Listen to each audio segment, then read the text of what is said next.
what's going on? This is Travis with TP Garage.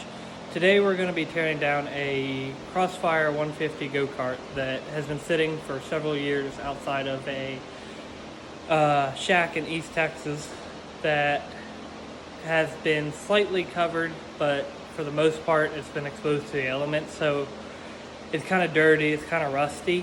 The backstory with this is I actually restored it, kind of, with my wife about 3 years ago, when we had a little more time and we were still dating. Before that, we had actually gotten it from a guy that had it outside, south of town, and when we got it, it was in pretty rough shape. So what we're working on this time is we're going to tear this apart in sections and rebuild this go-kart for me and my son and my family to enjoy. And hopefully, since at the time of this video, there's not really any good YouTube videos of teardowns and stuff for this, we can find a better way of showing how to tear these down and how to put them back together, because the information on these, being that they're a Tomberlin, which not many people are familiar with them, especially with the go-karts. They were more of a side-by-side brand, which was kind of like a Chinese knockoff, but a better quality. We're going to try and create a better video that shows people that it's not hard to do these. You don't have to have a lot of tools, and it's fairly inexpensive for the most part. So I'm going to show you all the go-kart we're working with here. We have a Tomberlin Crossfire 150. I've already got it all washed up and prepped for this.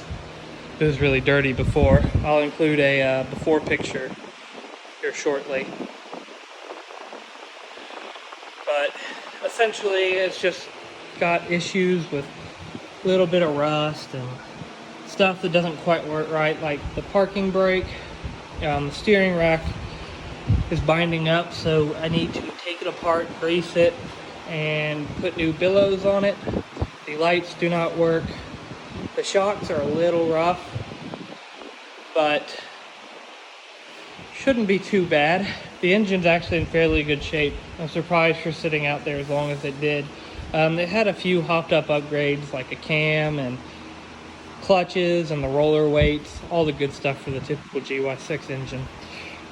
But I'm planning on going a little bit more further this time, maybe an exhaust. I was thinking about maybe like a custom FMF setup for a motorcycle. It's got some I2P mud lights, and they're actually in fair shape. The front one, the back ones, these are some expensive tires for a go-kart. So they're in good shape. The front tires, it's easy to say it had an alignment issue at some point. Probably still does. I can't remember, but we're going to find out. They don't hold air anymore. Wiring is kind of a disaster. Going to probably try and redo that in this series. And for the most part, it's not bad though. It did sit under a carport, but it was right on the edge. The tank on this thing is actually in fairly good shape when I checked last time. It's no rust, which is surprising for the old gas that's in it. It's been sitting for many years. Can't really see down in there too well, but it's pretty clear. You can see the sides.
Alright, that's it for the teardown tonight. We've gotten pretty far. And we should be able to access most of everything. Paint a lot of the parts.